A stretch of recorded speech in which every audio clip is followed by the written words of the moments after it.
Hello, everyone. How's it going? Long time no see. Hope you all are ready for a 4 hour marathon. Sorry, I started like 2 or 3 minutes late because I had some connectivity issues. It just kept on loading. My Wi Fi was like, 4 hours? Are you serious? Let me not load. Hey, hello. Always cracks me up. This username, I think this is the perfect username you can ever have. Quackers and cheese. Hey. How's everyone doing today? Day 5 of GHW, if I'm not wrong. Let me confirm. Definitely don't want to be wrong at this point. Uh, yeah, day 5. Yes. From my perspective, at least, this is day 5. Depending on which time zone you are on, it should be technically day 5 for everyone, I feel. But hey, uh, I'm not exactly sure. Right? Okay, so let's just add some background music and then we will get started.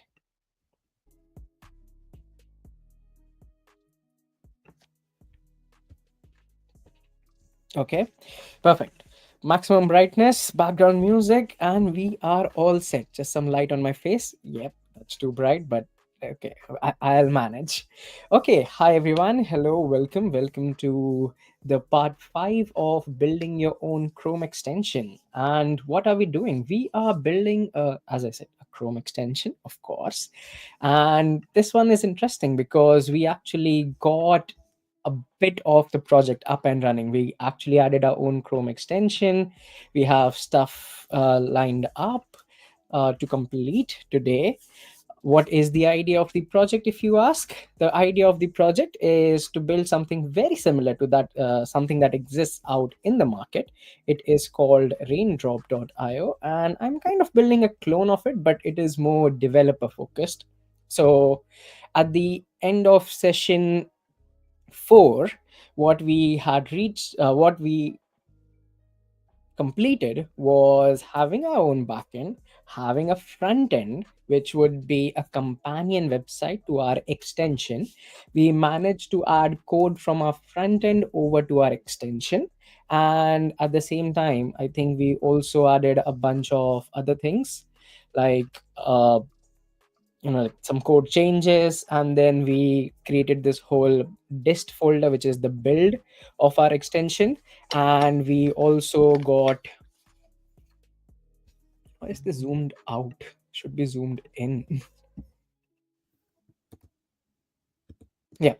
And we basically got our Chrome extension added to our own extensions, our local extensions, thanks to the developer mode, right? So we got all of these things, like we got this, we added some details, bunch of things. And yeah, that was the end of our session 5. Now in session 6, my aim is to actually add a GitHub OAuth. That is the first thing that I'm going to focus on right now. Once the GitHub OAuth is added, then we will go back to our MongoDB Atlas database and drop everything, delete everything. Why? Because every project that you will create from this point onwards should be associated with a user, right? So we'll add those fixes in. Depending on the time, I'll start with like one thing at a time. So I'll complete it for projects and links only for the time being. And as you all know, I like to give homework slash self learning. So it shouldn't be difficult. The pattern will be exactly same. Okay, I wouldn't even say similar. It would be exactly same of adding a user, adding stuff. So yeah, we will add a GitHub auth, set it up properly, see that we are able to log in slash authenticate ourselves. Then we will go back to our project routes and like all our routes, and start with adding routes to projects and links probably. And then this will ensure that every project that a user creates, like someone creates, is associated with the user. And so if I log in and I create a project, only I should be able to see it initially. No one else should be able to see it. And once that is done, then we will move on to adding that change in the front end side, right? So it's not just the back end that will have authentication, even the front end needs to know if a user is authenticated, not authenticated. So that would be the second thing that I will be focusing on. The third thing would be to actually create a form, right? So till now, all we are doing is kind of doing some read only stuff, which is whatever is stored in our database is what is shown to us. uh, yeah, so from the front end there is no way to actually send data. So that is the next thing that I'm going to focus on, sending data from the front end. So we'll have a form, and yeah, that uh, yeah, fixing that. And oh, when we are doing the auth for the front end, we'll also do the auth for extension. They work similar but not exactly the same, so there will be like one change required, which uh, yeah, which I'll show you. And what else? So once all of that is done, I think will be end of time. So I will talk about how do you publish an extension on Chrome Web Store, which is pretty simple, straightforward process, but it requires money. So yeah, we won't be publishing it as is. Secondly, we'll talk about deployment, because hey, this is cloud week, right? So we definitely need to talk about what to deploy, how to deploy. Depending on the time, again, we'll either end up deploying or I will show you exactly how to deploy. In one of my previous videos, I have done deployment. So we'll be using the same platform to do the deployment. So it should be pretty straightforward, I feel. No issues whatsoever in that. And anything else that comes to mind? Nope. I think that is good. And that would be the end of our 12-hour journey. I'll be very sad to leave you guys, but uh, I will see you all again in API week, right? So I already have a topic. Normally I don't, but this time I already have a topic for API week. I'll be talking about WebSockets. So we'll be building a project using WebSockets. If that is if this is the first time you're hearing about WebSockets, definitely join me for API week. Okay, I think that's good enough intro. And if I've not introduced myself, hi, I'm Akash, but I go by UT. I'm a coach at MLH. I love streaming and recently completed my 62 streams. Okay, cool. Hello, hello. Okay, so now before we go ahead, two things. Number one is please register for this event. So this is the part 5. So I'll share the registration for part 5. Part 6 would be exactly after this. Okay, so we'll have a 2-hour session. I'll give you a 15-minute break, a breather for you and for me. And after those 15 minutes of break, we'll come back and we'll do part 6. So registration link for part 5 is in the chat. Please do register. This is how I'll know that you register, like there was someone here. This is how you will know that you were here, and this is how MLH will know that you were here. Okay, and that's how you get your points. So register for part 5, and towards the end I'll share the feedback link. Okay, we'll talk about it later. And yeah, as I was saying, that this would be like this is kind of a 4-hour session, 2 hours plus break, or 15 minutes plus 2 hours again. So I'll share the part 6 registration link in next one, and I'll end the stream because I already have uh, YouTube stream created for part 6, so I'll have to start that one. Okay, cool. Now, for the code base, you can get access to the code base from my GitHub. Ooh, one more star. Thank you so much, someone.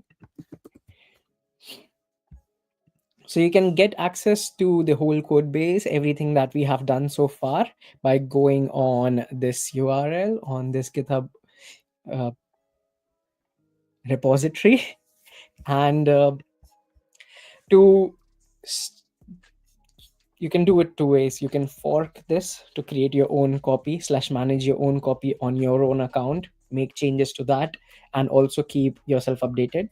Or you can just download this whole thing and I'd say yes, download the whole thing as a zip, have your own instance of it, remove the Git.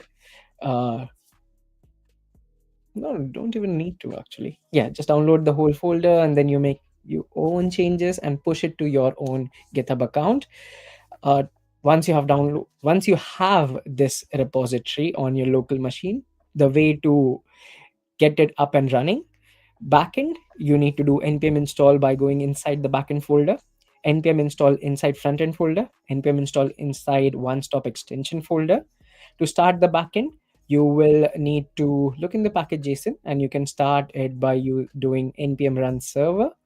For front end and one stop extension, the command is npm run dev. I will update this readme with more steps at the end of like sessions. Okay, so after part 6, I will update the readme to have a step by step guidance of how to build it. I'll also write down what is completed and what is kind of a learning experience slash homework.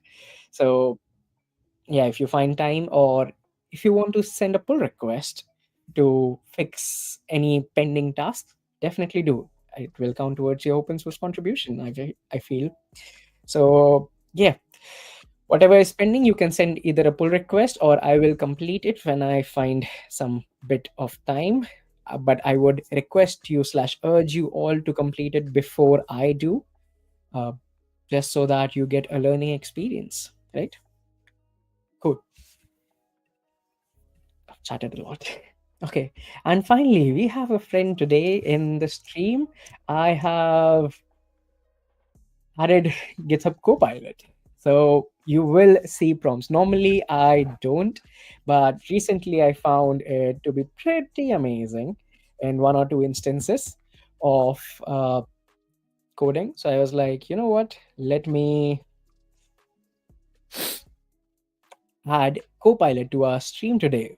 Since MLH loves Copilot, and we always promote any tools that help you become a better developer quickly and develop things quickly. So yeah, so you might find prompts today in on the screen. Of course, I'm not going to just do tab tab tab. I will explain what's happening, but yeah, if you do find that, let's see that it's actually smart. Okay, step one, let's start all our systems, get our systems up and running.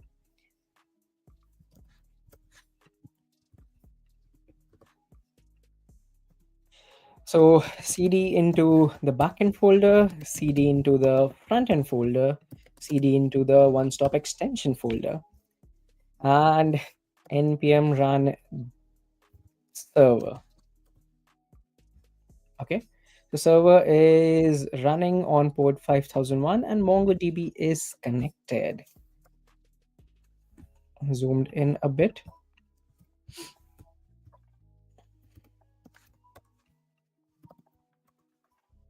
Okay, perfect. And now what else?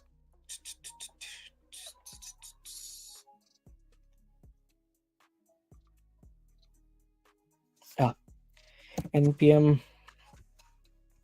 run dev. I will only start the front end for now. And actually, let me see, because I was kind of practicing. Hmm,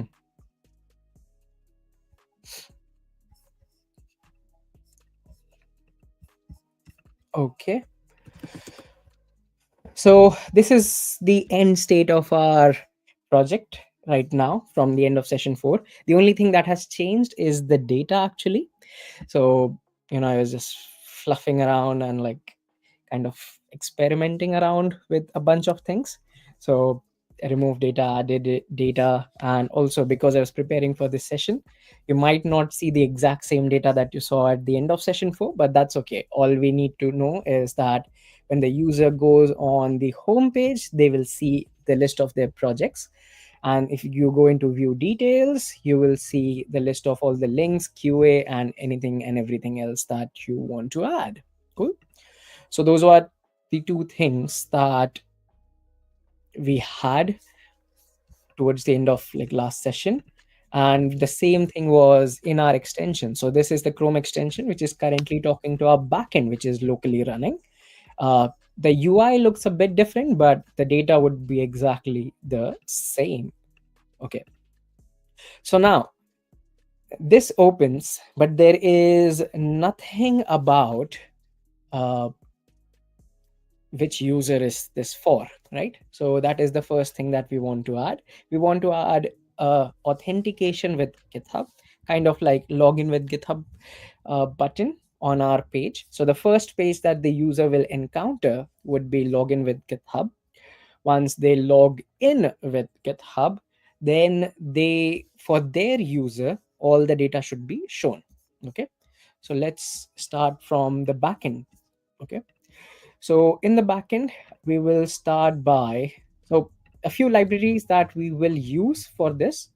Uh, One of them would be Express Session, then one would be Passport, and one would be Passport GitHub 2, I think.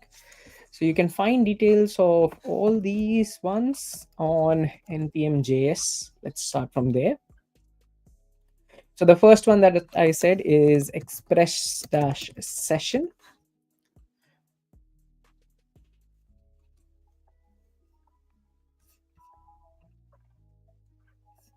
Yeah.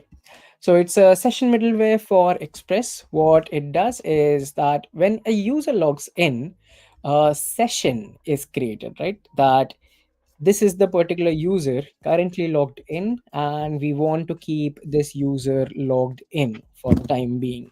Okay, so a session is more like, you can think of it for understanding purpose, if that is, this is the first time you're hearing about the term. A session is like storing a connection for some amount of time and ensuring that every request that the user makes is kind of authenticated. Okay, and the backend knows that this particular user signed up with correct credentials. Okay, so that is the idea of session.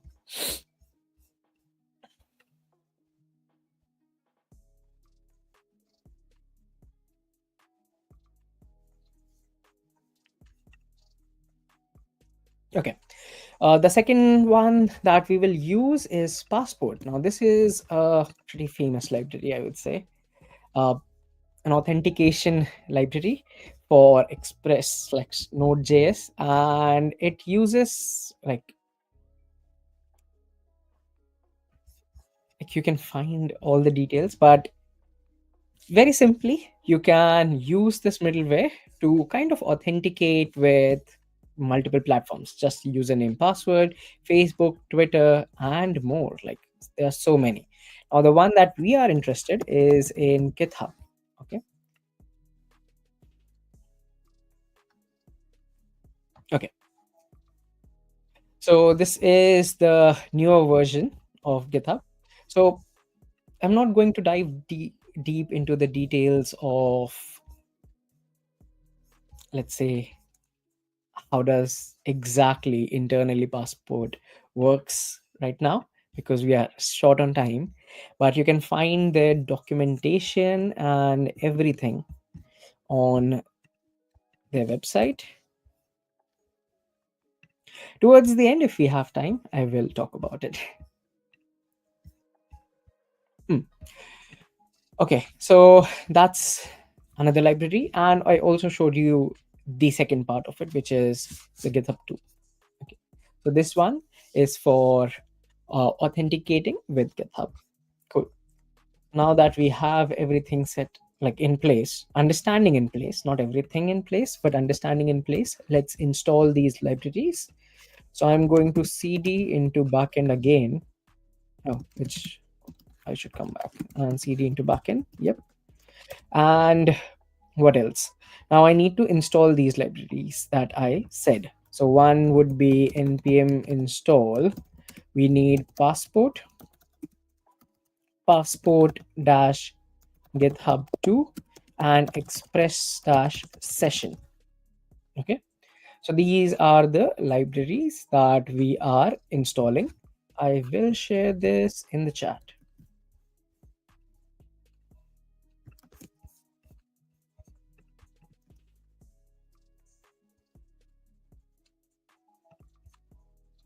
Okay, so these are the libraries that we will be installing. And yeah, let's move on. I am going to hit enter and let's see. Okay, everything is installed. That is nice. Now, next part. So there are multiple things that we will need to do. We will start by first configuring passport. Okay. So in our backend folder, let's create another folder called as config. And in this config folder, let us create a passport.js. Okay. Now passport.js, let's import the library. So passport equals require and passport. Okay, so the type hinting has kind of started already. That is nice.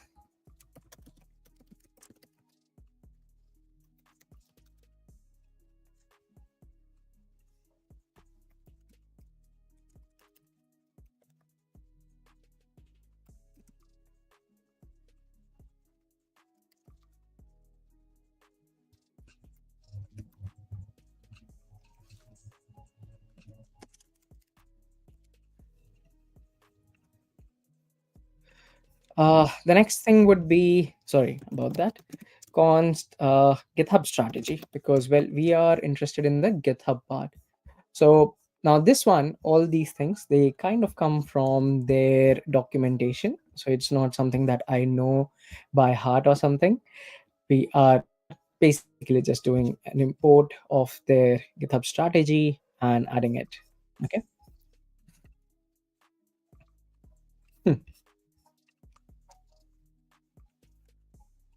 GitHub strategy. Okay. Should I be lazy? No, actually, let me type it. So const GitHub strategy equals require, and this would be from passport dash GitHub dot dash GitHub 2 dot strategy. Okay, this is the GitHub strategy, and then it tells me, oh, schema. So yes, this is something that I'm still missing. So let's put a hold on passport strategy. Let's go into our models and let's create a user schema.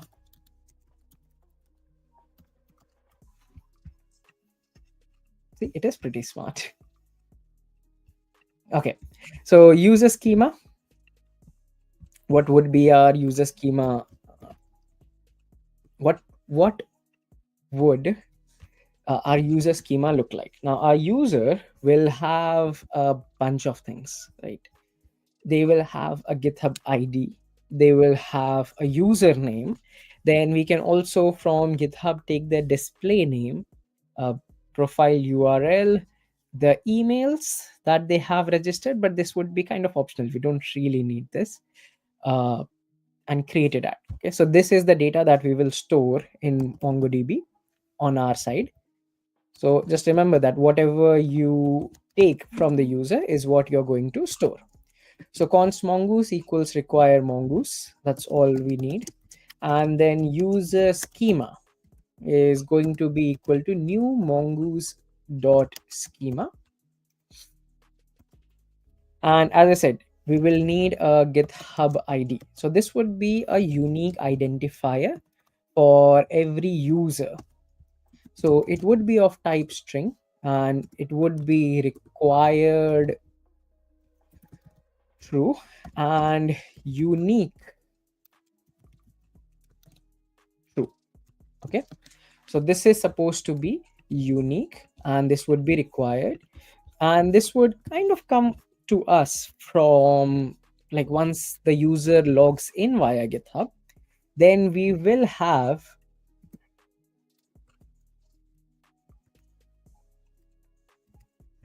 their GitHub ID, their username, and everything else. Okay, user username, it would be of type string. And we can say actually it's required true. Then display name, it doesn't have to be like required. We can just go with string and show username. Profile URL, okay, that would be string as well. Then we can technically take emails, like what emails that does the user have uh stored kind of on their, like, entered on the GitHub. So that, and finally, as always, we'll have a created at with type date, and default is date dot now. And let's just do module dot exports. Oh, this is pretty smart, right? Module dot exports mongoose dot model, and it will take in the user and the user schema. Perfect. So this is our user schema done and dusted. Closing that, coming back to our passport. uh, you know what, if I have to define strategy in one line, let me come back on screen. Yeah, so if I have to define strategy in one line, I would say it is like a specific way of authentication. Okay, that's all I like, for easy understanding, without being like what is strategy. uh, it's nothing but a way of uh, authenticating a user, or like a specific way of authenticating or handling different types of authentication. So Facebook would have their own way of doing it, so that's Facebook strategy. GitHub has their own way of doing it, GitHub strategy. So yeah, so this library has all those ways baked in, so that you don't have to start from scratch for it. Okay, hopefully that helps. Now next we need the user, and that would come from require, kind of knows the path as well. Oh, models slash, the only difference is it, okay, actually, instead of calling it user schema, should I call it user? Because, well, everything else that I have done, yeah, I'll call it user.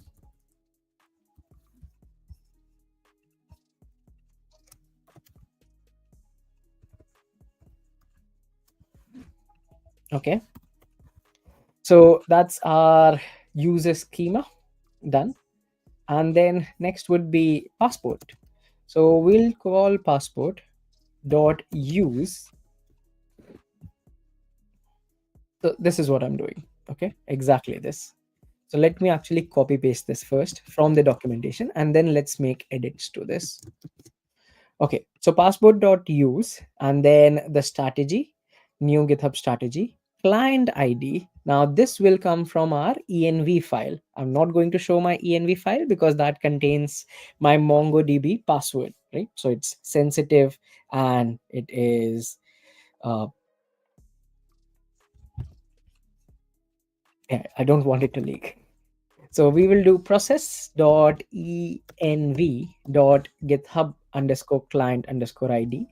Client secret will come from the same path, kind of. Process.env.github client secret. And even for the callback URL, I am going to go process.env.github callback URL. Okay.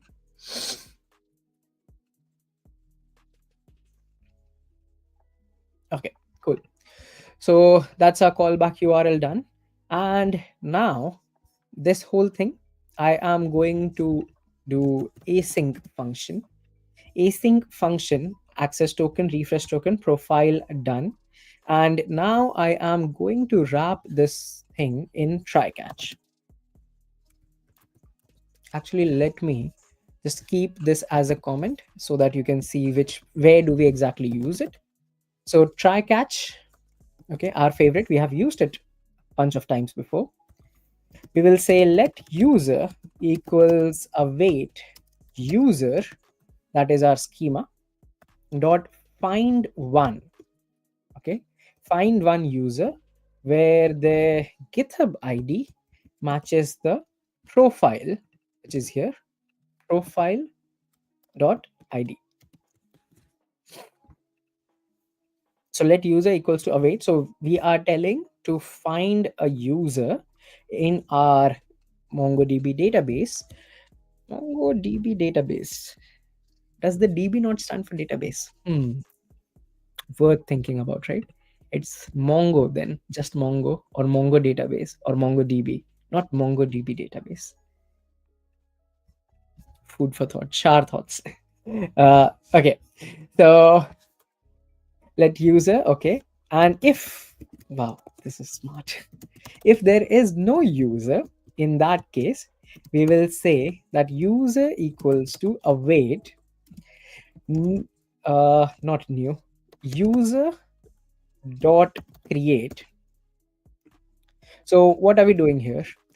So initially, we are telling our code to go and find the user in our Mongo in our MongoDB, and if it can't find the user, then create one. And if you are thinking like, why are we creating if we are not finding the user? A user will normally reach this URL after they have clicked on some button, right? They'll click on login with GitHub button.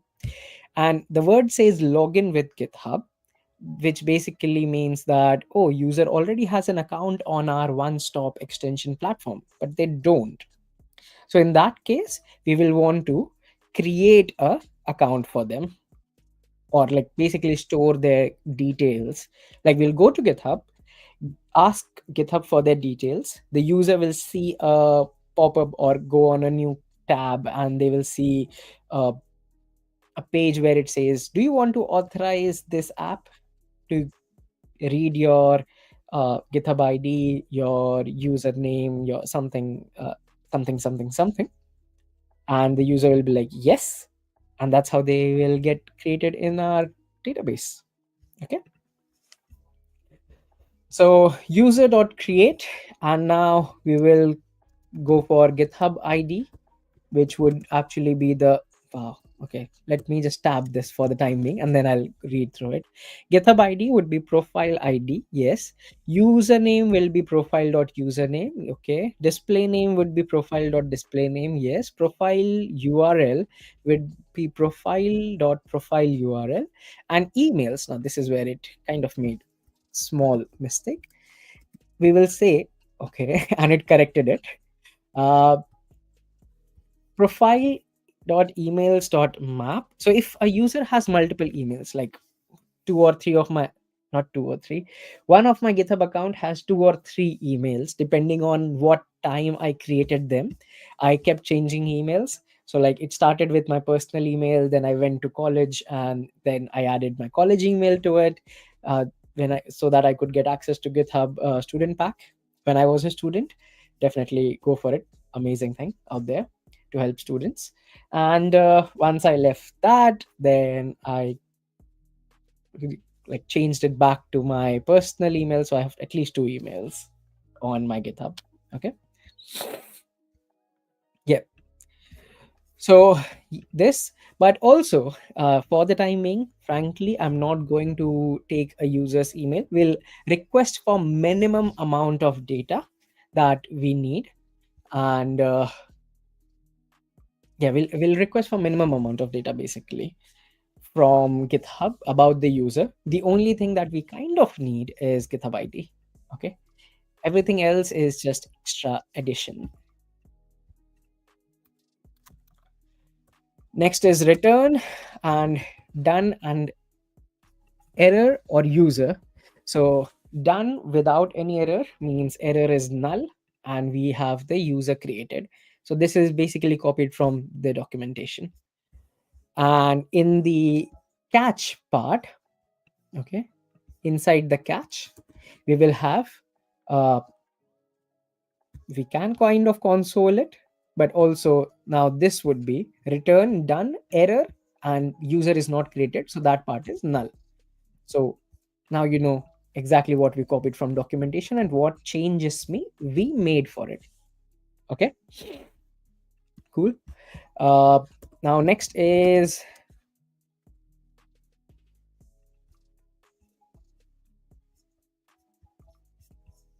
It should be there somewhere in documentation.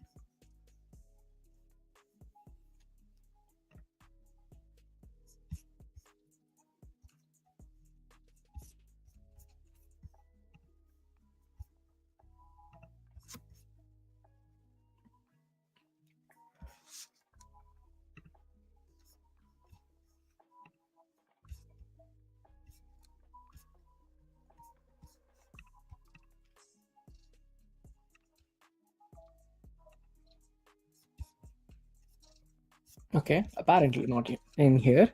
Uh, but I was thinking that it should be there somewhere. All it shows is strategies. So if you read the documentation, I think you will find it. Let's say this one, login prompt.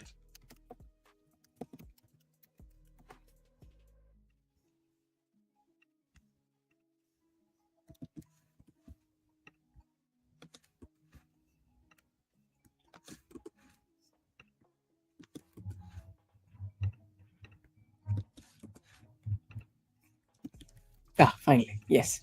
So this is what I was searching for. So normally to configure passport to persist the user information, like now the user has logged in and we want to persist this. So like on every tab change, like let's think about it from the UI perspective. Uh, the user clicks on a button, uh, they authenticate themselves, they are kind of registered slash authenticated, they come back to our homepage, and now for every request they send after that, we want to maintain a communication, a session with the user, that yes, the user has successfully authenticated, so now they don't really need to uh, after every change of thing, they don't really need to update or like authenticate again and again and again.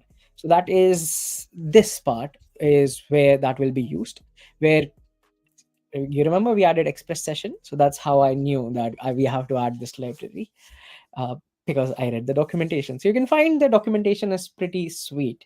I just don't remember sometimes where things are, so you'll have to go through it again and again. But yeah, this is what we are using to kind of maintain a quick session about the user. Now we are doing it in memory, we are not storing it in a SQLite database or anything for every user. So yeah. Mm. So added session support in order to maintain state between redirects. So the state in this case would be that the user is authenticated or unauthenticated. So that's very simply to explain session and state and the serialized user. So again, kind of we'll copy this thing just in a different manner. Okay. So we are going to serialize and deserialize user instances to and from the session. Is it now hearing me? What's happening here? Okay. So passport.serialize user. Wow, this is kind of done. Okay. So serialize user, this will register a function to serialize user objects into the session. So ideally what we want is the user ID. Okay. So if the user ID is like for every next thing that we do, we'll want to check if the user ID matches with the user that is logged in. Okay. Or the user whose state we are storing, is it the same user? The next would be deserialize user. Wow. And okay, this is kind of very weird. Okay, so what is the idea of deserialize user? Uh, in this case, what we are saying is that basically we will go in and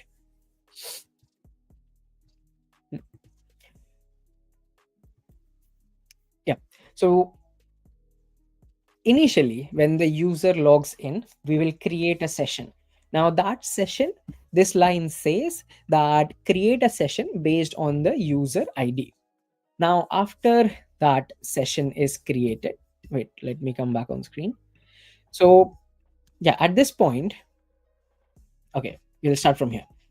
Passport.use has created a user or has authenticated a user. Done. Okay, the first part. The next bit is we create the whole session. So in the session, what we want to keep track of, we want to keep a track of the user ID. Okay, so that's what we are saying here. Second part done. The session is now kept in track, or it's being tracked. Yeah, is being tracked.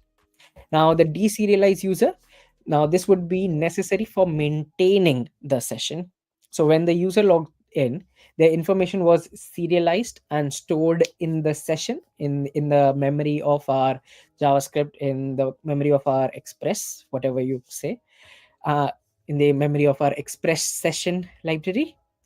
Now a subsequent request that the user will make, uh, how do we identify it's the same user? We will use this session. Okay, and we'll use this user.id to identify that this is the same user who's making the next request, the next request, the next request. And so this function deserialize user, it will retrieve the user information from the database that we will have, the MongoDB database. MongoDB, not database, MongoDB. And how will it know? Is it the same user based on this user.id? And yeah, that's it. Does this make sense? Hopefully it does. Okay, so now try catch, our favorite thing. Inside the try, we will say const user is equal to await our user schema dot find by id with this id. Okay, so we are going, it will go fetch and see if this user is in our database. uh okay, this is also good. Or we could just ignore this part because, well, if it fails, it should ideally go into the catch. Actually, it's a good practice to have that, I guess. Okay, so what we have done, I would not write this normally, but I'll take this suggestion. So we are going to our database, finding if the user exists, and if there is no user, then the done is nothing but the callback. Okay, so we are like, we named it done because the work of this function is done. And what does it return? So if there is no user found in the database anymore, what if the user actually deletes their account by going into the next tab? Okay, that's, or somehow we deleted it from our database. So in that case, the user will not be found. So the you can think of it as the user logs in, then something happens, and we delete the user from our side, from the database, but the user is still logged in. So the request that they next make, and user is logged in and a session is created, the next request that user makes, we want to check if this user exists in the database. They don't, will return error not found. And then we'll say null user. And this is if the user is found. If the user is found, then there is no error, and this is the user ID. Okay, we have found the user ID. But if there is an error, then doing some console logs, fine, and we'll return that there is an error occurred and user does not exist anymore at this point. Cool. So that is our passport.js minimal implementation complete. Now next move on to the next bit. So the next bit would be, uh, and I'm thinking ahead here, but I will create it right now. Middleware. So the concept of middleware is that it stays somewhere in the middle. Okay, as the name suggests, it is in the middle of any request. Now we don't really need it for GitHub authentication flow to complete, but I will put it so that we go in proper steps, proper line. So this middleware that we create, I'll call it auth.js. In this one, the only job of this middleware is to check if the user is authenticated.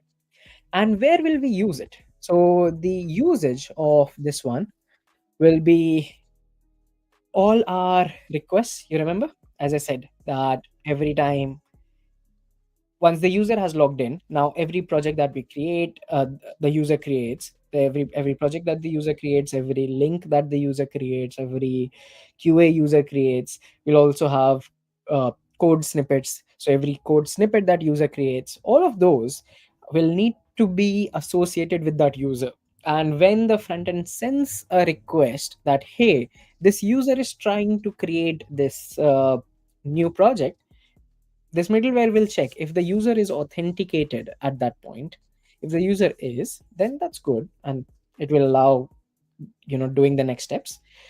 But if the user is not, then it will just reject that and return that, oh, the user is not authenticated, unfortunately, so they can't really add or create this new project. So it sits in the middle of our execution, kind of. So our execution currently was, if you go into routes, our execution was, if someone sends a post request, then create a new project. But in the middle, it will this auth.js, the middleware will now sit, which will check if the user is authenticated before we actually try to create the new project. Hopefully that makes sense. Let's go and create this auth.js. So in the middleware folder, I'm going to create auth.js. Okay. Now in the auth.js, or it will be a very simple thing, is authenticated. And this will take in three things. The request response, we are aware of request response, but there is this new thing called as next. So the next is, if everything is successful, go to the next steps, next bit. Okay. And if request dot is authenticated,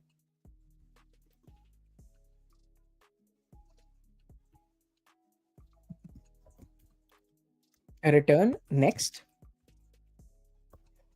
And there's this else part. Okay, so if the user is authenticated, we return next, which is basically saying that go to the next steps. But if the user is not authenticated, we will do rest.status, or we'll have to return this. Return rest.status. Okay, suggestion, good suggestion. Uh, JSON. Okay, rest.status 401. 401 is the HTTP code for unauthorized. And we're also returning a message saying unauthorized, or I would say not authenticated. And then we will do module.exports equals, will destructure out is authenticated. Cool. Another way of doing things.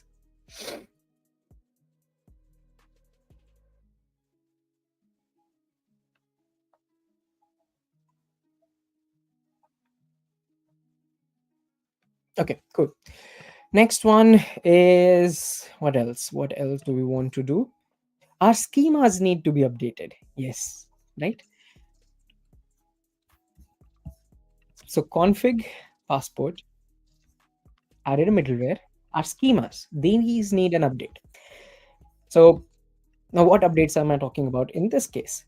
As I said, everything that we now create will check if, the way we were checking the project ID example, now we will also check if the user matches who's creating this link schema. So every link was previously associated with the project. Now every link will need to be associated with user and project. And for the project, we will have a user, again, association, right? A user will create a project. So this is like at the top of it, we will have user, actually small, user, like which user is this project associated with. It would be type, would be, okay, mongoose.schema, yes. And Yep, perfect. Nice. So it references our user schema basically, and type is Mongo schema object ID. So it's very similar to what we did for link. Okay. So when link was referring the project, whatever we did is exactly what we are doing in project and everything else now. So I'm going to copy this. We will go over to the link and right after this, add the user. Okay. And we will need to make this change in everything else.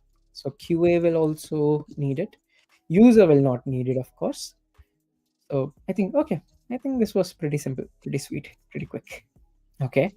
So our config is done, our middleware is done, our models now have a association with the user, which is important.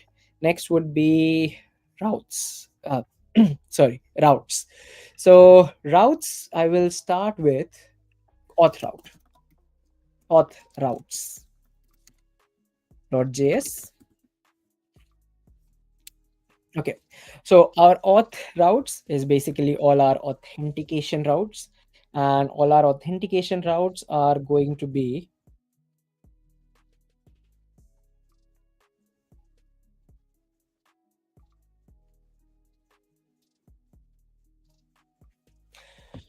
slash GitHub. Okay, if the user is, or like if we end up to slash GitHub, then in that case we will want to, actually it's very difficult to explain in this format. So let's write it and then we will see how it works out.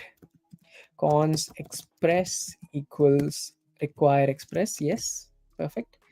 Uh, const router is express.router. Yes. And const passport is yes. Wow. Eerily uh, too good, right? Okay. Uh, let's start with a get. So we make a get request. Now it feels like it's listening to me. Wow. Okay, but it is wrong. This is not what we want. So we want to go to slash GitHub with request, response, and next. Yes. Nope. Okay. So we are going to slash GitHub with request, response, next. If request dot query dot redirect, then in that case request dot session dot redirect to,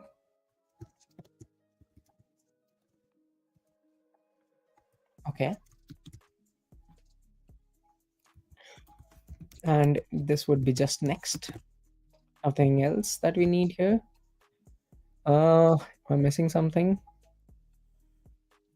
Actually, right here we can now use passport, and what we are doing is passport dot authenticate. We could do authenticate on GitHub.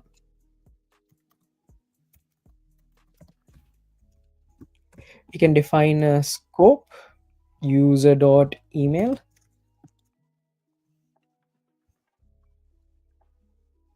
Oh, not colon, comma.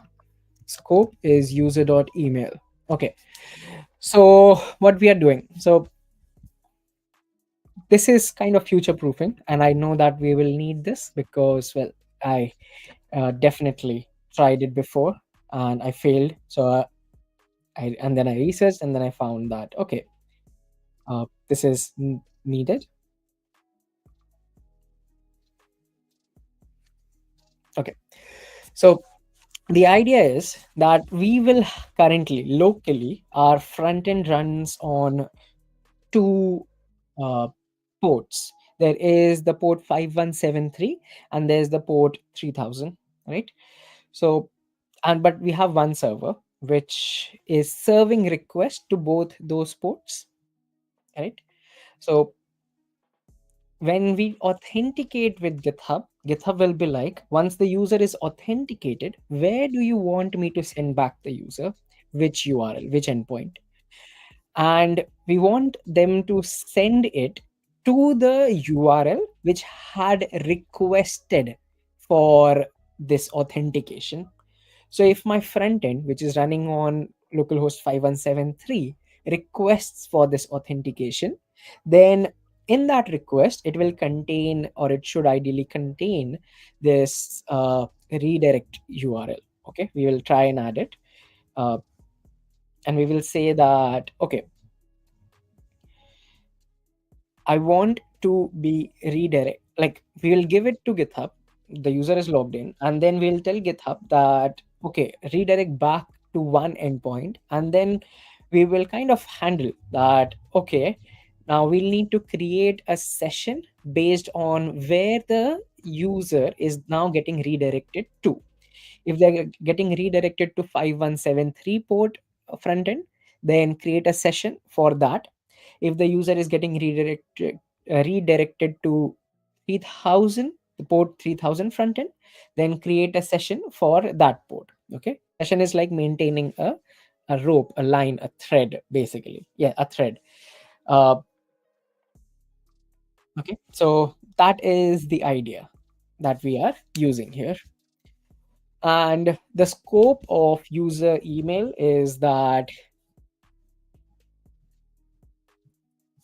yeah, pass, like, this is what I found, that you have to choose one of the scopes. We could go for user email. I think you could also do user ID, but I did not try it. Okay. I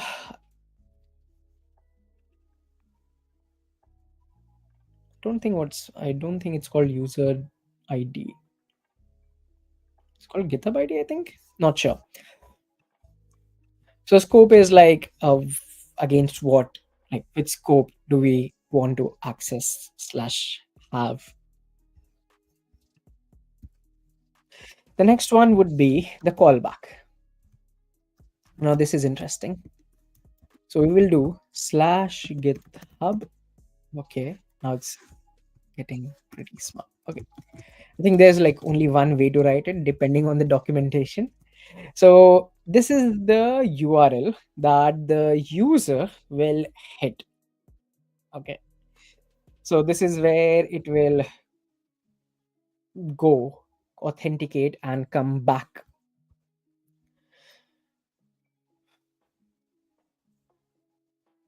Actually, nope, this is, we can simplify this. So GitHub call. Okay, wow, it recognized what I wanted to simplify. Nice. uh Call back, and we'll just do passport dot authenticate on GitHub.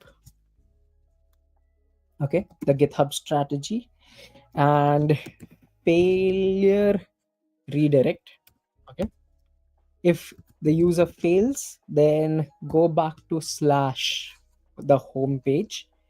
And on the front end side, we will see that when the user is not authenticated and they try to go to slash, then it should result in an error, and send them back to whatever we decide. Request response. Okay, now what all do I need to close? Yep, this should be fine. Okay, so now request and response, and now I will say const redirect to equals the request dot session dot redirect to, or for the time being we can redirect the user to 517. Actually, no, don't really need it. Yes, so we have assigned this query redirect. The, like, in the query params there would be redirect, which we are assigning to, let's say, this kind of, you can think of it as a variable right here. And now we are taking this variable and reassigning it to this one. And we will say delete the request.session.redirect to and rest.redirect to redirect to. Perfect. Hmm. Okay, so this is where the user will get redirected after successful authentication, depending on if the URL. Actually, I will. Hmm, I'm confused. Should I or should I? Okay, let's see it fail and then we will fix it. Okay, next one would be we can have a yes logout, yes, but also I want to check and like I want to have a endpoint where we can check if the user is authenticated or not. This is something that we could use in future. Slash status, and it will have request comma response. Okay, now in this case we will, wow, this is smart. Anyways, I'll try. If request dot is authenticated, then in that case return res dot json is authenticated to be true. Yes. And what is the user? So user ID, uh, the user details. Okay. So we want to send back the ID request dot user dot ID. And what else? Username, request dot user dot username, the display name, the profile URL, and that's it. That's all we want to send back. And this is the if condition, if the user is authenticated. Else, oops, else, okay, smart, is rest.json is authenticated false. So this endpoint will tell us if the user is authenticated or not. If the user is authenticated, then it will return is authenticated true, as well as the details of the user. If the user is not authenticated, then it will return is authenticated false. Okay, pretty simple to understand. And now let's add a logout. Yeah, you're smart, I know. Cool. So logout will be,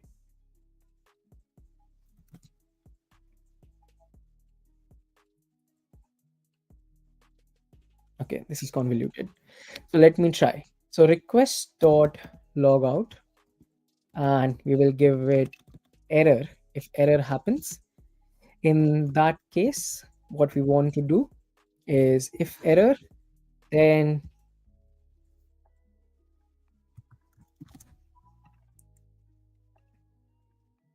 actually this is too much.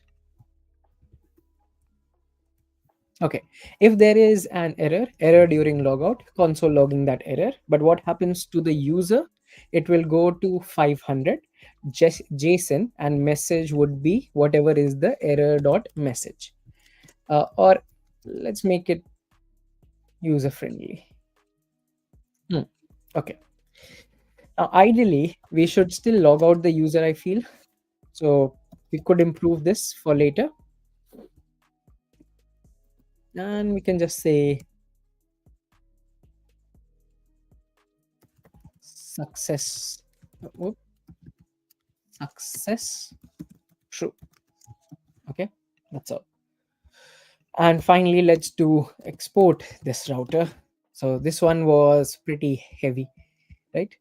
So, okay, I think that's, I guess it's not that heavy, frankly.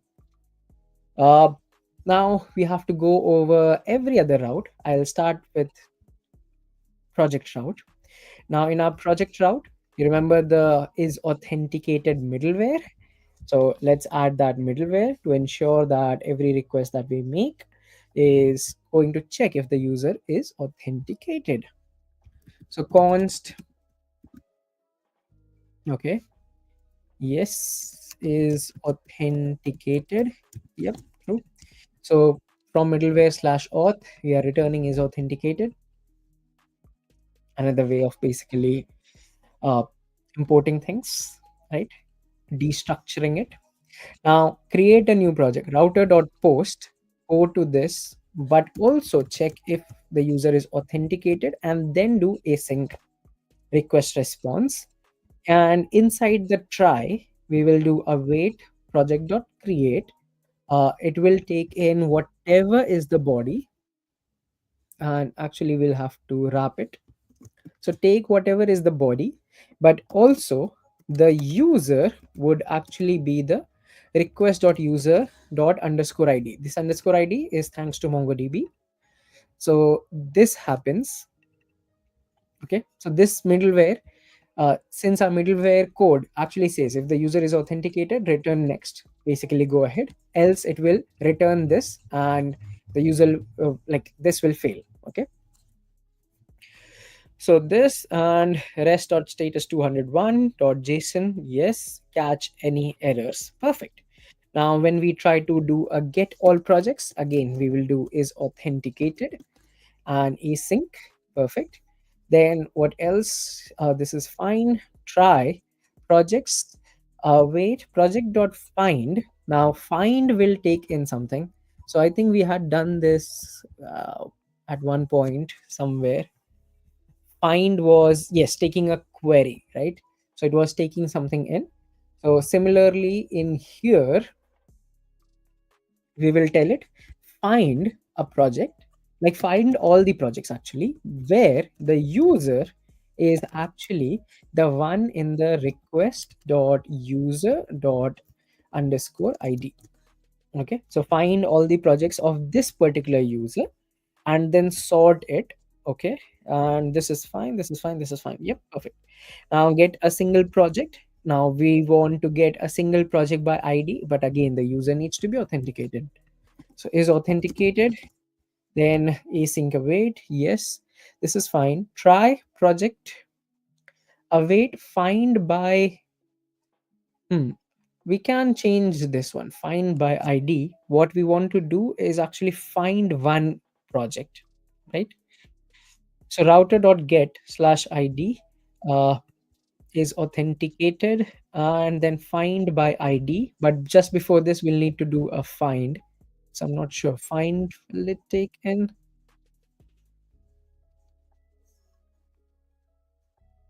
Okay, almost equivalent to find one.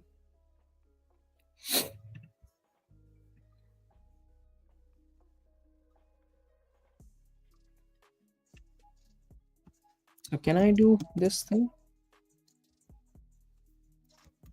I underscore id is the request.params.id and user is request.user.underscore id.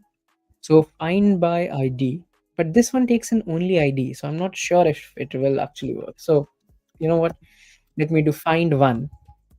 Yes. So another thing, so find one thing where based on the filtration of these two things. One is the project ID that the user is requesting exists, and second is that the user actually exists. Okay. And we can kind of do a validation check here. We will say that if this project does not exist, like this project fails to return something, so either one of the things have happened. Either the project is not available, or like the project ID that the user is requesting does not exist, or the user is not authenticated. So if not project, we can do a return res dot status yes. Perfect. But the message in this case is misleading. The message would be project or user not found. Okay. So that should be perfect, I feel.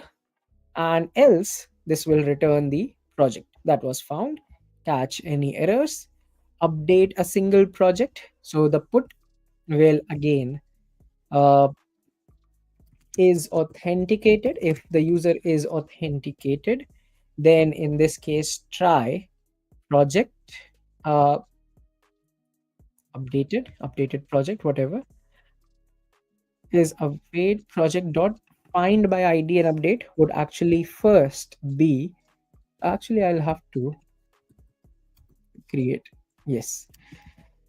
So we'll try and find the project first. Okay. So await project dot find one. So we are doing very similar to what we did above. So first we need to find if this ID slash this user exists, and we can do exactly this thing, that if one of those things do not exist, then in that case, if not project, then in that case return 404, uh, project or user not found. And now updated, like we can leave this unharmed.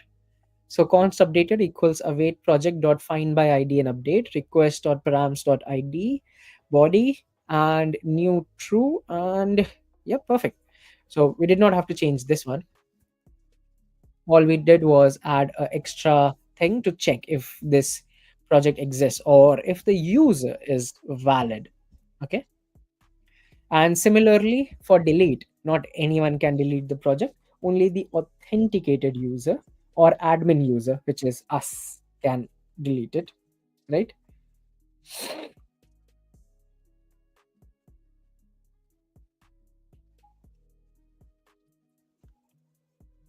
So in this case, we will go for is authenticated again, router.delete, go to this ID is authenticated and try. And right before here, let's again check.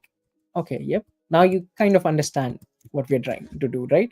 We are first checking if the user and the ID that they're trying to access, one of them, like both of them exist, not one of them, both of them exist.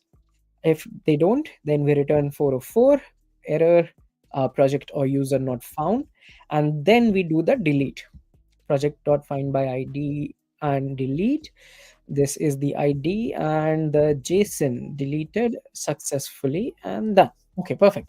So this is everything that we did for project. I will do it only for link, and I leave the QA route for you to figure out and fix, for you all to figure out and fix. Okay. So const express, and this is fine, this is fine, and then we do exactly this thing. Okay. So is authenticated require middleware and auth. Router.post is now going to have is authenticated async const new link equals await link dot create, and now we will actually say that along with the u request dot body, ensure the user, right? User is request dot user dot underscore id, rest dot status 201. We have created a link successfully, and this is fine. When we try to fetch, actually I can only for authenticated users, and only for authenticated users makes much more sense, right? uh, get all links, and in this case router.get, what did we do here? I'll copy and paste that, kind of is authenticated. And if the user is authenticated, then in that case project ID we are getting it from the param, and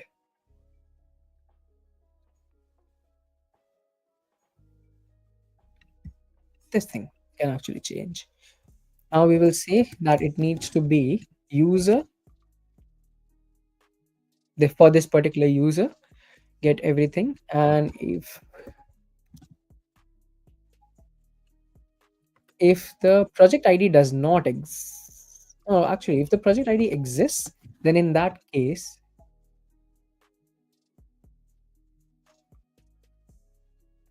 okay, yes, I think this makes much more sense rather than what I was thinking. So what we are saying is that if there is a project ID in the URL, then in that case, assign it to this query dot like actually every time there will be a project ID, so we don't really need to do this. Uh, Project is instead of null, it would actually be this project ID. Yeah, don't really need this. I'm going to comment that out. Yeah, because every page that we visit will have a project ID, right? Yeah. So we don't really need that. And const links await link dot find query dot sort, and yeah, perfect. This is fine. For getting a single link is authenticated. Uh, Try catch. Try const link equals await find by ID would be find one, and here we will say that this ID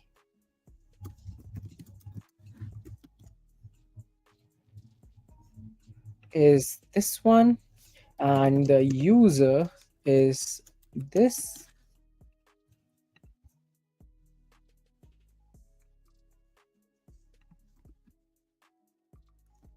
Okay,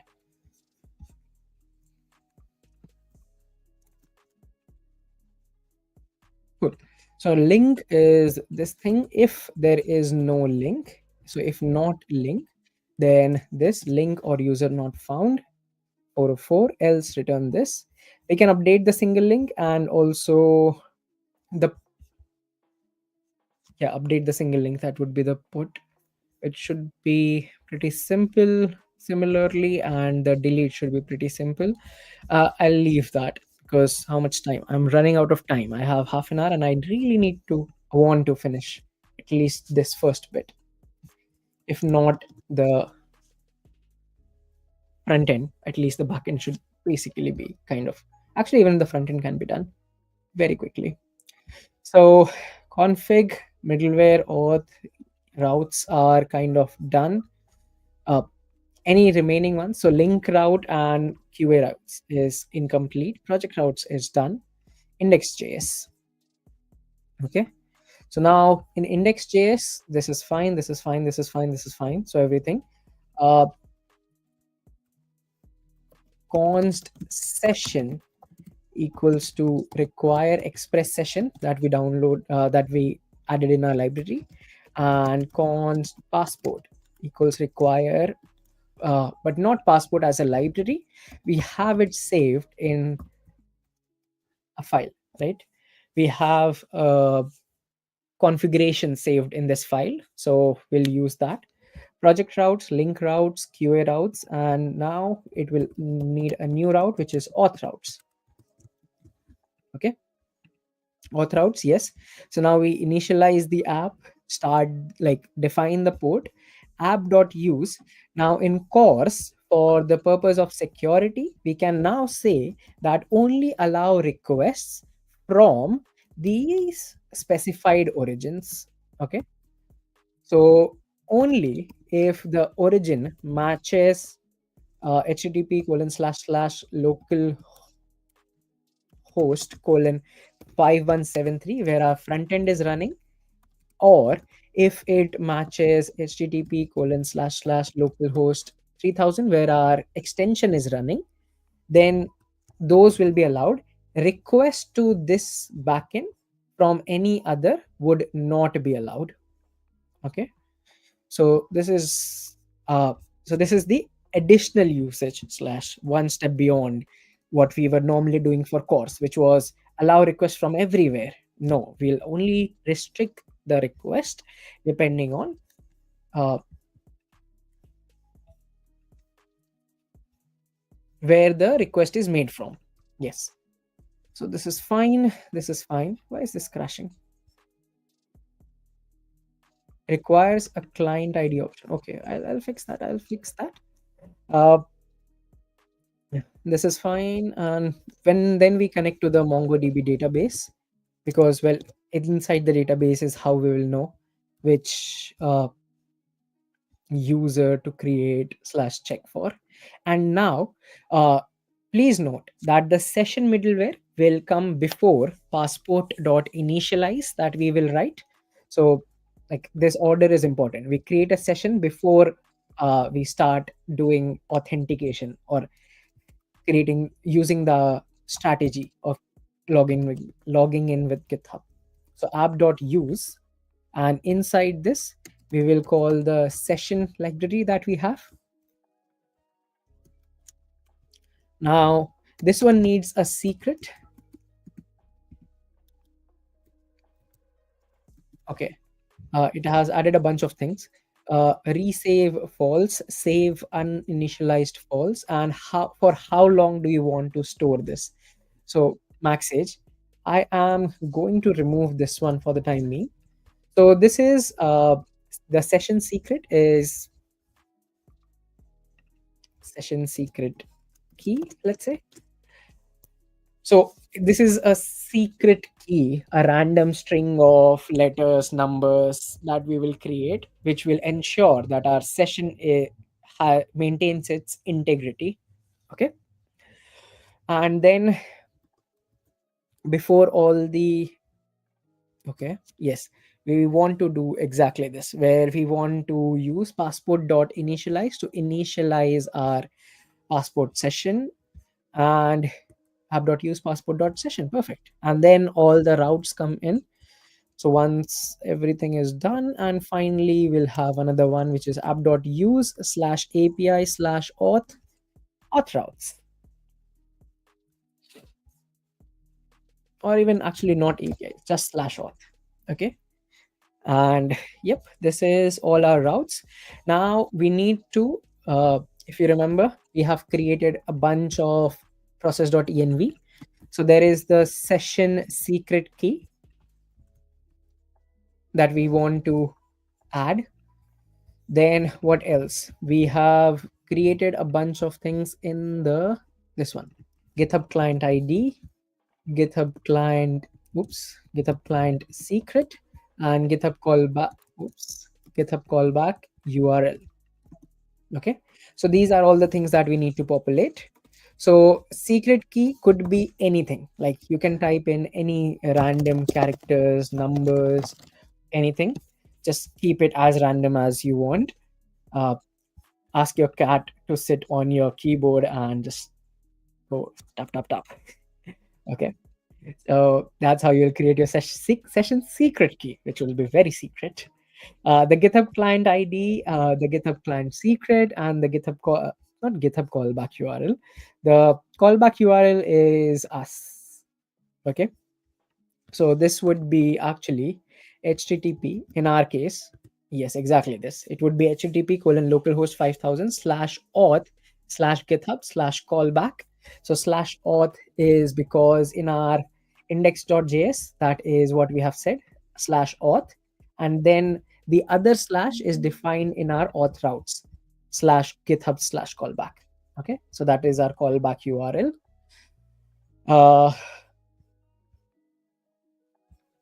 Which is used by passport here, and the client ID and client secret. Let's get this one up and running. I'm going to stop my server because it will keep crashing because these things are missing. Now, instead of adding it to the example, you want to uh,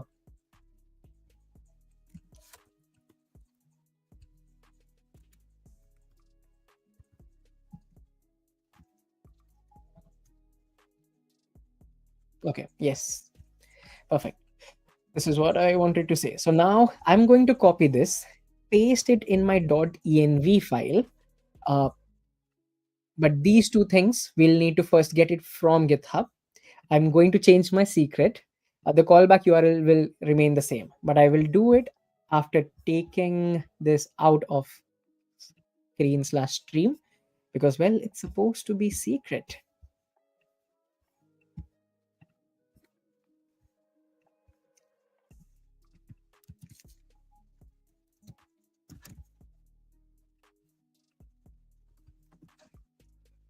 Going to,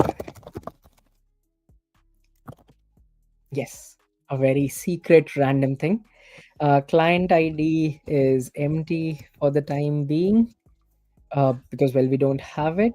Client secret is going to be empty for the time being, and callback URL is fine. Okay, perfect. I've populated my .env file. So please hear me out properly. That what we are doing is I took it off the screen so that I can populate my .env file with the same keys as uh, the one in the example, env.example. The keys will be this one, but the values you want to change. We have value for session secret key. It is your my cat. Mhm. And the GitHub client ID and GitHub client secret. Let's get that up and running.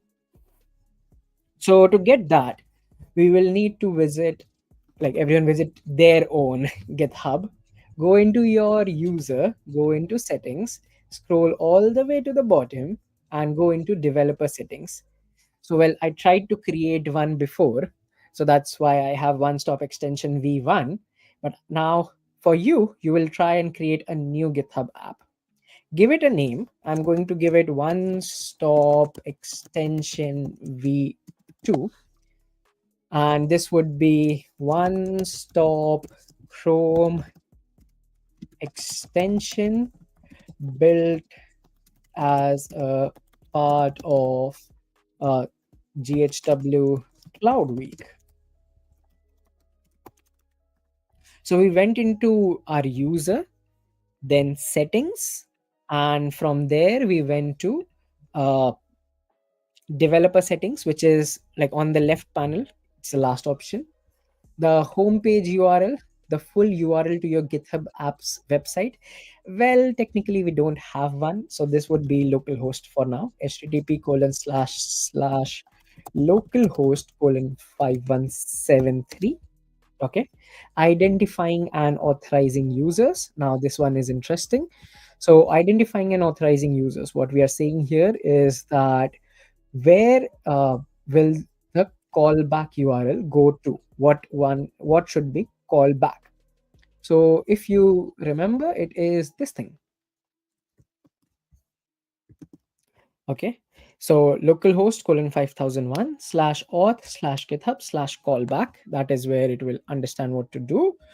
Then the post installation, we don't have anything. The webhook, we can uncheck. We don't have anything for the time being. The permissions that we want, we can choose a bunch of permissions from here, like what do we want to access. Currently nothing. Okay, we don't want to do anything to the GitHub's to the user's GitHub account. We don't want to make any changes to their account. All we want is for GitHub to tell us that yes, this user that is trying to click on this button has a GitHub account. So they are kind of verified. So it takes away the hassle of me verifying if this is a real user using a real email, has a real address, and all those things. Okay, that's the idea of you. It's like piggybacking on someone else's work slash effort. Okay, and reducing our effort. This is what we're trying to do. Cool. And I'll create it only for this account, of course, because sorry, I've only created it for this account because we are testing it only. So I'm going to click on create GitHub app owned by yes, this, and there we go, the client ID. So you need your own client ID, okay? Not my client ID. I will delete this app after a bit. And this is client secret. As soon as you click on this client secret, it will show you a secret key. It's secret. So I'm not going to show it to you, but yeah, once we get this secret key, you have to copy it because it will be lost. Okay.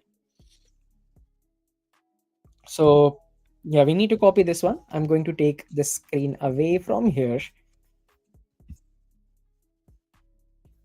Okay, also once you have the secret, then you need to uh, put it in your .env file. Yes, that's what I wanted to say. So I'm going to take it away. I'm going to click on that generate a new client secret, and I'm going to copy it, and then I am going to paste it somewhere for the time being.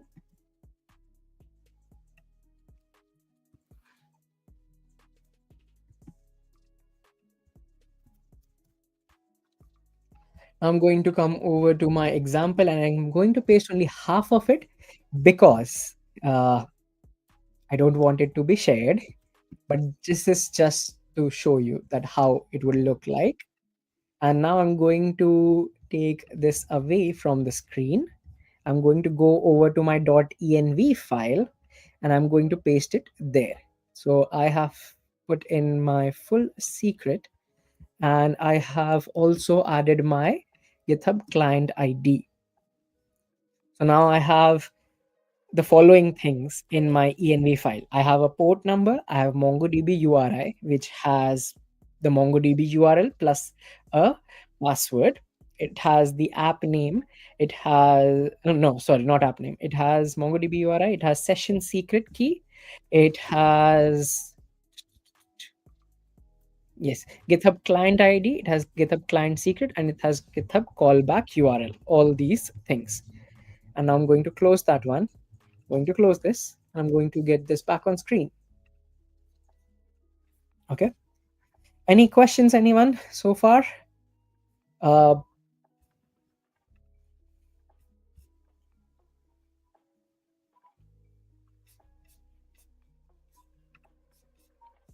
okay.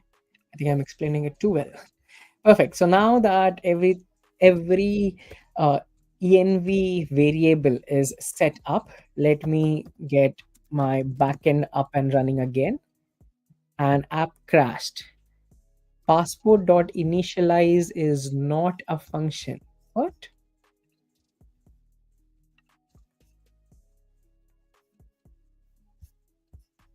Passport, passport, passport. Is it not called initialize? What is it called?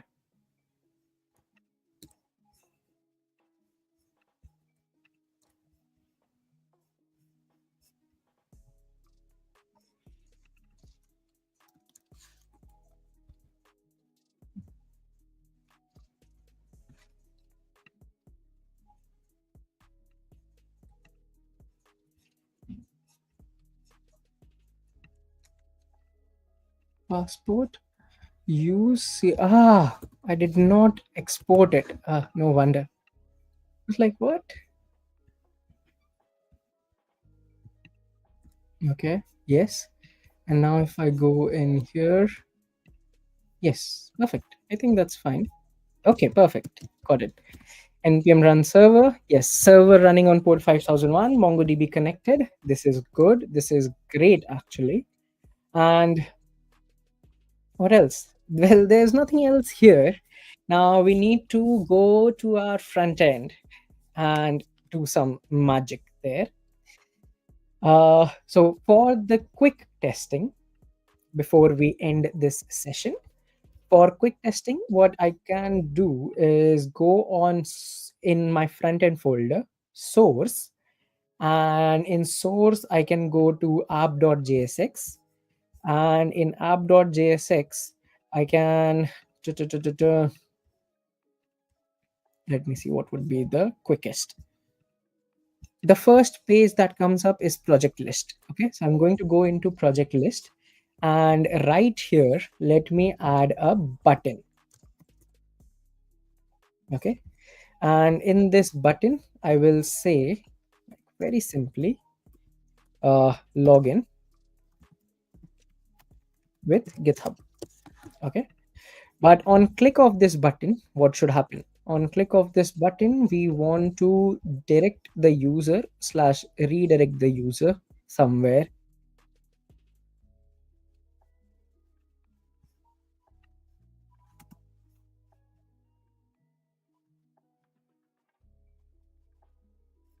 Actually, let me create a very quick handle login. Const handle login equals, so this is a function that we are creating, and we will say const redirect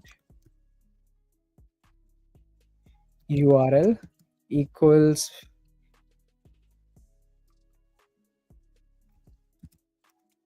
window dot location dot origin. Okay, take this window equals, not minus, equals window dot location dot origin. Then change the window dot location dot href, okay, the URL, to be http colon slash slash local host colon 5001, that is where our uh, backend is, slash auth, that is the one that we have defined in the API routes, slash github, okay, the first one, and pass it also the redirect to the redirect URL. And we can actually do one smart thing here. We can kind of do encode URI component. So it is something available to us, which will ensure that any at a text string as a valid component of URI. So if it contains any special characters or anything, it would be kind of changed to, like, spaces will be %20 kind of thing. Okay. And in here, we can just say that on click, this should do handle login. Let's also add some console logs. Login with GitHub clicked, and redirect URL is this one. And what else? I think this should be fine. Let's go over to our running front end, which is somewhere. Yes, there we go. Login with GitHub. Unauthorized. Okay, so we have started getting unauthorized because getting all the project fails. Why? Because, well, very simply, uh, the user needs to be logged in. Okay, now I had tried this before, so I kind of have a collection and stuff. So I'm going to drop everything. I'm going to drop this entire database actually, so that we start fresh. Now reload, unauthorized. So because, well, getting this first hits the middleware. The middleware says unauthorized. Now I click on login with GitHub. That takes me to this my GitHub account. It says one stop extension v2 by the user, that is me, would like permission to verify your GitHub identity and this. Learn more about one stop extension v2. We'll go in here where we added our description, the app website, and who's the developer who created this. So now in this case, and as you can see, it goes in, it directs the user here, and it goes to slash auth slash authorize. Response type is code. The redirect URI, it will redirect the user back to this auth GitHub callback, our backend, and our backend will then direct the user to front end. And there's a client ID provided, but the secret is secret. Okay, that is not shown. Now I'm going to say authorize one stop extension v2. Da da da da da, and something happened here. Slash auth slash GitHub slash undefined. So what did I miss? Slash mess. But interesting. Actually, if I go back to slash auth slash GitHub was defined in here.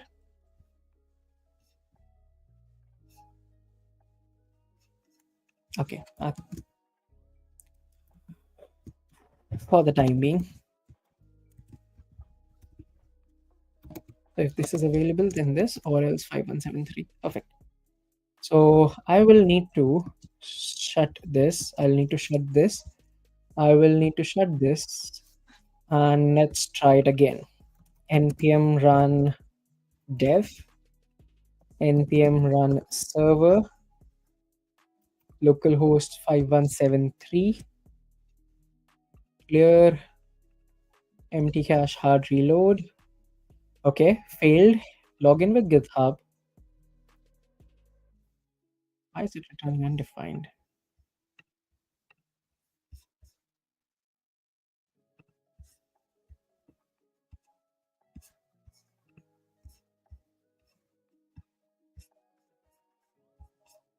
Interesting. Let me think this over. Mostly auth routes slash GitHub slash auth slash GitHub is yes, this one.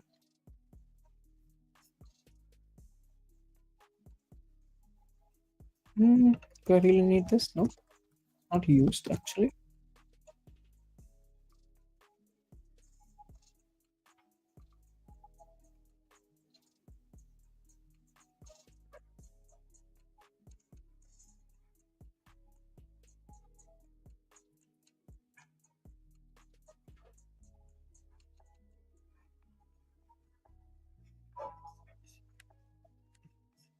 Okay, this is the wrong place to put it. Slash GitHub slash callback passport dot authenticate GitHub failure redirect to slash request response redirect to or this delete this is fine slash dot status this.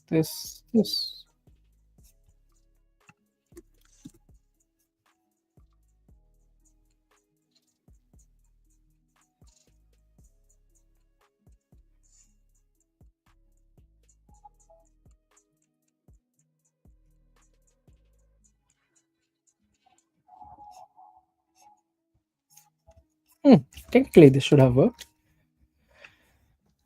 5173 slash projects is not found. Okay, just home page. Yes, unauthorized. Cool. uh Application, clear everything, clear everything, reload.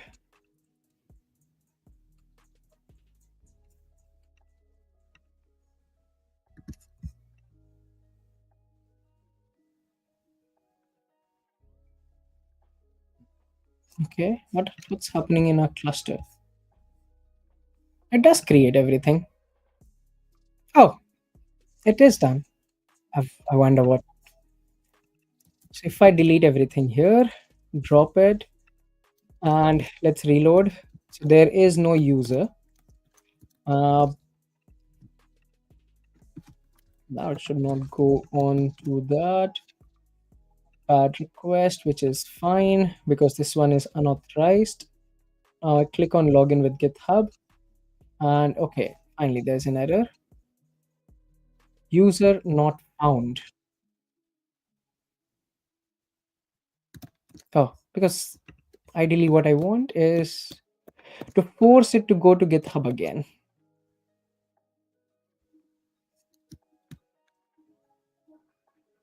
This is what happens when you don't do a logout slash logout, or once you delete the database randomly in middle.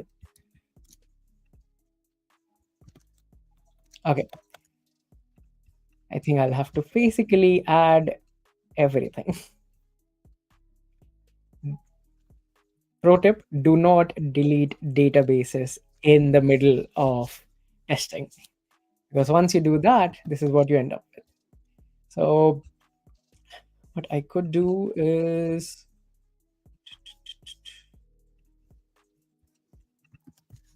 create a new session by going into incognito, clicking on login with GitHub. That goes in here. Yes. Now I'll need to sign in with GitHub. So I can take this away from here just so that I can sign in very quickly.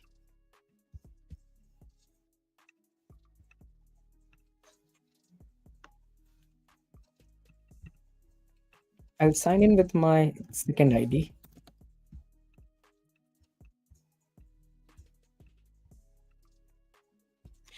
Let me do a two-step verification as well very quickly.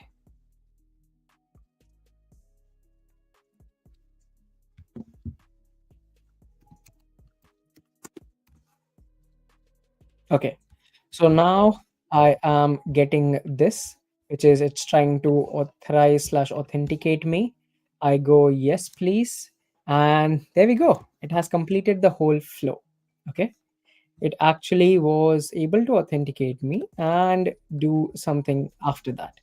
The errors, will need to fix it on the front end side. We'll tell it that, okay, yes, the user is authenticated. Don't worry about it.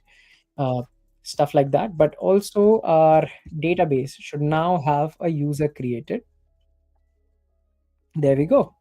The user has been created. It also has my email, GitHub ID, and everything else. Okay. So I think this is the perfect time to put a pause to what we have. Uh, okay. And we'll need to figure out how to clear a session, delete a session, all those things. And I think I'll start with first completing the front end and ensuring that a user, once logged in, can get the data that they are creating. And a user, once logged in, has can create a project, create a link from the front end. Okay. So at this point, I think this is the perfect time to stop. Let's take a 15-ish minute break. So for me, it's 12:51. 12:52. So 8 minutes left to end this session technically, but I'll give you that 8 minutes, and we'll start the next session like after 7 minutes. So 15 minutes here for you all to take a quick break, then come back. Right now, what we are ending on, we are ending on the part where actually authentication works. Like it goes to GitHub, it redirects back to our uh, page. Okay, so all those things are done. Yes, all those things are definitely done. What we need to do is handle the authentication from the front end perspective, and then we should be good to go. Cool. Any questions, anyone? I still have to push this code to GitHub. Wow, we made quite a lot of changes, 14 changes. env example, yes. Index.js, where we added a bunch of things. Yes, this is perfect. Package JSON, we added a few libraries. Passport.js, we created this one. Auth.js, we created this one. Link.js, yes. Project.js, yes, perfect. QA, yep, cool. Users, yes, perfect. Auth routes, yep. Link routes had some changes. Project routes had some changes, and project list currently has very bad looking UI for the project, but we will figure it out and fix it. Okay, after coming back. Perfect.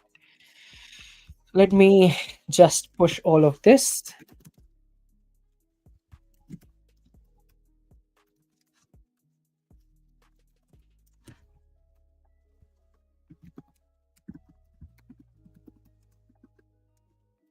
Added GitHub authentication. This was session 5. And let's do a git push.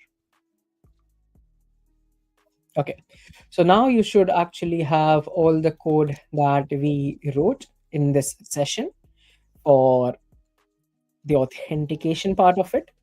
So take a look. I think I've explained most of the things about what is the callback, what is the URL, what is the redirect, what's happening, what is being returned. We also saw it happening, so that makes, I think, it easier for us to understand what's going on. Uh, Anything else that comes to mind? Not really. Okay. Finally, please give feedback. Okay. As always, here I am asking about feedback. So this was session 5. So if you visit the link, spare like 3-5 minutes. So you have like whatever 15 minutes break after this. Now this would be session 5, extension Chrome extension part 5. Give me feedback. Tell me how did I do. Any constructive criticism would be appreciated. uh, any shout outs will be appreciated. And yeah, that's it. Good. Spend a few minutes to please fill this out. This would really help MLH and help me. Okay. Cool. Thank you so much, everyone, for joining. I will see you back in 15ish minutes. I will post a link on, post an announcement on Discord so that you know when to come back, and keep an eye for the next session. Cheers. Bye bye.